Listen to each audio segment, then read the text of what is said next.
मुसलमान से पूछो थारो धर्म क्या है, वो कहे कि बस 5 बार नमाज पढ़ो, फिर जो मनवा वो करो, चाहे हिंदुओं की छोरियों ने ठाके लाओ, चाहे जो भी पाप करना है करो। वो इस्लाम का मतलब नमाज समझते हैं। घने पाप करते हैं हमारे मुंह से मुस्लिम भाई, लेकिन नमाज जरूर पढ़ा मेरे बेटा, क्योंकि उनको यही सिखाएगा बस नमाज पढ़ो, बाकी जो करना है करो। आतंकवादी बन गए घने, बाकी और जितने भी अपराधी घने बन गए, नमाज जरूर पढ़नी, बस इतना ही सिखा हुआ, नमाज पढ़ो और जो मन में आए वो करो। अस्सलाम वालेकुम, आदाब। मैं हूं खलील फरहाद और आप देख रहे हैं इस्लामिक रिमाइंडर टीवी। हमेशा की तरह आज भी हम आपके लिए लाए हैं एक और शानदार वीडियो।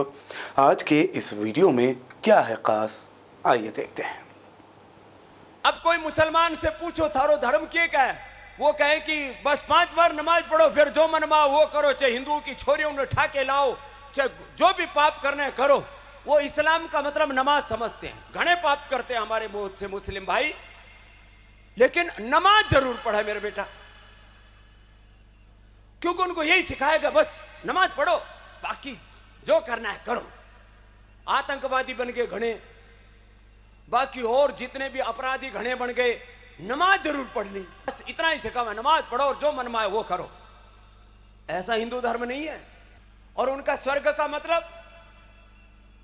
का मतलब है टखने के ऊपर पैजामा पहनो, मूंछ कटवा लो, टोपी पहन लो।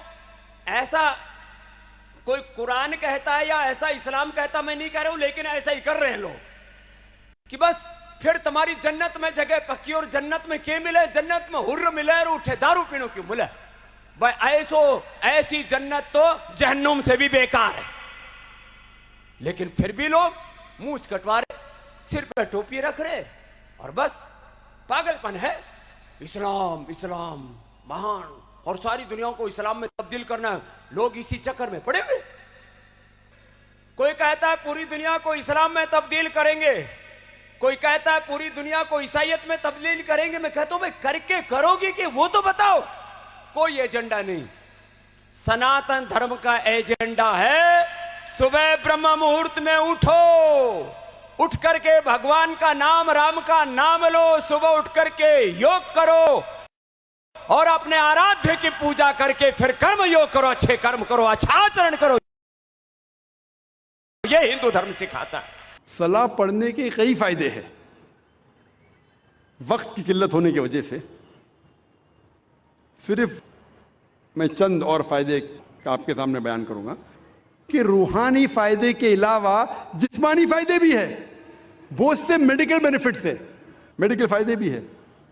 आज की साइंस कहती है कि जब सलाह के दौरान हम रुकू में जाते हैं, जब झुकते हैं रुकू में, तो हमारे जिस्म के ऊपरी हिस्से में खून ज़्यादा जाता है। इससे रिलैक्सेशन है, बदन को आराम मिलता है, स्पाइन सपेल होती है, और जो नर्व्स है स्पाइन के, वो नर्व्स में नरिशमेंट होता है खून ज़्यादा जाने की वजह से। ये जो रुकू की पोजीशन है, आज साइंस कहती है ये फ्लैटुलेंस के लिए भी अच्छा है। जब रुकू से आप फिर से ऊपर आते हैं अर्रफू पोजीशन में, तो खून जो जिस्म के ऊपरी हिस्से में जा चुका है वापस से अपनी जगह आ जाता है और बदन में रिलैक्सेशन होता है, आराम मिलता है।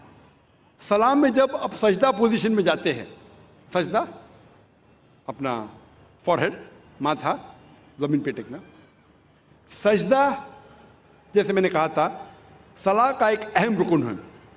सजदे में आज साइंस कहती है कि इस एटमॉस्फेयर में कई इलेक्ट्रोस्टैटिक चार्जेस हैं जो हमारे सेंट्रल नर्वस सिस्टम पे हावी हो जाता है, जिसकी वजह से हमें स्पैज़म होता है, हमें बैकएक होती है, कमर में दर्द, मसल में दर्द। और इसको ग्राउंड करना बहुत ज़रूरी है। जिस तरीके से 3 पिन प्लग होता है, वो 3rd पिन होता है अर्थिंग के लिए, उसी तरीके से सजदा पोजीशन में there is dominance on the frontal lobe. जहन का हिस्सा जो सोचने में इस्तेमाल होता है वो frontal lobe. There is dominance of frontal lobe and this precipitation. ये बहुत फायदेमंद है जितने इलेक्ट्रोस्टैटिक चार्जेस को डिस्चार्ज करने के लिए। सजदे की पोजीशन में, सजदे की हालत में भेजे में और खून जाता है। जो भेजे के हेल्थ के लिए बहुत बेहतरीन है। It's healthy for the brain, भेजे के सेहत के लिए अच्छी है। जब सजदे की पोजीशन में फेस में, चेहरे के चमड़ी में खून का फ्लो ज़्यादा बढ़ जाता है, जिससे चमड़ी की बीमारी, मिसाल के तौर पे फाइब्रोसाइटिस, मिसाल के तौर पे चिलबेंड्स होने के इम्कानात कम हैं। और एक खुसूसन ठंडी के वक्त ये चेहरे के लिए बहुत अच्छा है। सजदे के पोजीशन में there is less chances of having sinusitis.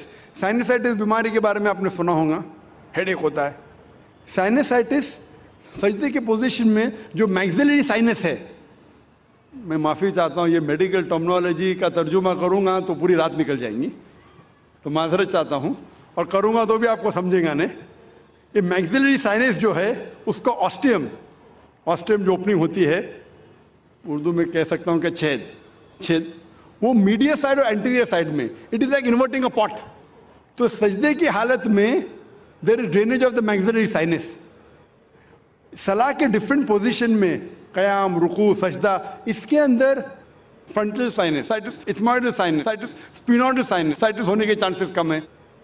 सजदे की हालत में there is drainage of the bronchial tree, जो फेफड़े में जो सेक्रीशन है, वो सेक्रीशन के ड्रेनेज होता है। There is less chances of having bronchitis, फेफड़े की बीमारी होने के कम इम्कानात है। आम तौर पे जब हम सांस लेते हैं, आज की मेडिकल साइंस ये कहती है कि सांस जब आप लेते हैं, अंदर बाहर करते हैं, तो सिर्फ 2/3 हिस्सा, 2/3 portion of the lung air is excelled out. सिर्फ 2/3 हिस्सा हवा का फेफड़े का बाहर जाता है और नई हवा आती है। 1/3 हिस्सा पुराना ही रहता है, उसे साइंस में हम कहते हैं रेसिडुअल एयर, यानी फेफड़े की 1/3 हिस्सा जो है हवा का वैसा ही रहता है, सिर्फ 2/3 हिस्सा बाहर जाता है और नहीं आता है। सजदे के हालत में जब आप सांस लेते हैं, द एब्डोमिनल विसरा, जो पेट के आला है, वो लगते हैं डायफ्राम की तरफ, डायफ्राम को ढका देते हैं। डायफ्राम ढका देता है lower lobes of the lungs, इससे जो रेसिडुअल एयर है 1/3 हिस्सा वो बाहर निकल जाता है। तो हमारे फेफड़े में सारी की सारी जो हवा आ रही है वो नहीं आती है, इससे फेफड़े की बीमारी के कम इम्कानात है, because of fresh air coming in. इस पोजीशन में there is increase venous return of the abdominal viscera, जो पेट के जितने आला है उसमें एब्डोमिनल वेनस रिटर्न इंक्रीज होता है। आज की साइंस ये कहती है कि सजदे के पोजीशन में it is very good for those people suffering from femoral hernia and oesophageal hernia, जिसको एसोफेजियल हर्निया है। हर्निया का लफ्ज़ सुना है आपने, एसोफेजियल हर्निया या फीमोरल हर्निया, ये सलाह की पोजीशन उस मरीज के लिए बेहतर है। आज की साइंस ये कहती है कि जो शख्स हेमोराइड के बीमारी है, जिस शख्स को पाइल्स है, सलाह की पोजीशन उसके लिए बहुत अच्छी है, सजदा की पोजीशन। आज की साइंस ये कहती है कि सजदा की पोजीशन में आप जब घुटने टेकते हैं ज़मीन पे, तो सोलियस मसल जो पैर के मसल है, उसमें मेडिकल टर्मिनोलॉजी में कहते हैं सोलियस मसल। सोलियस मसल आज साइंस कहता है वो पेरिफेरल हार्ट है। पेरिफेरल हार्ट मतलब उन जिस्म के हिस्सों में जो दूर के हिस्से में वहाँ खून को फैलाता है। तो इस पोजीशन में खून जो जिस्म के दूर के हिस्से है वहाँ भी पहुँच जाता है।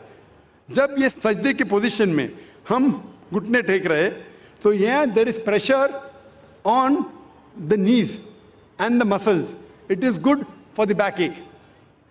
और हम जब फिर से जलसे की पोजीशन में आते हैं, सजदे से उठते हैं, तो खून वापस अपनी जगह पे आता है, बदन का हिस्सा रिलैक्स होता है, हमें आराम मिलता है।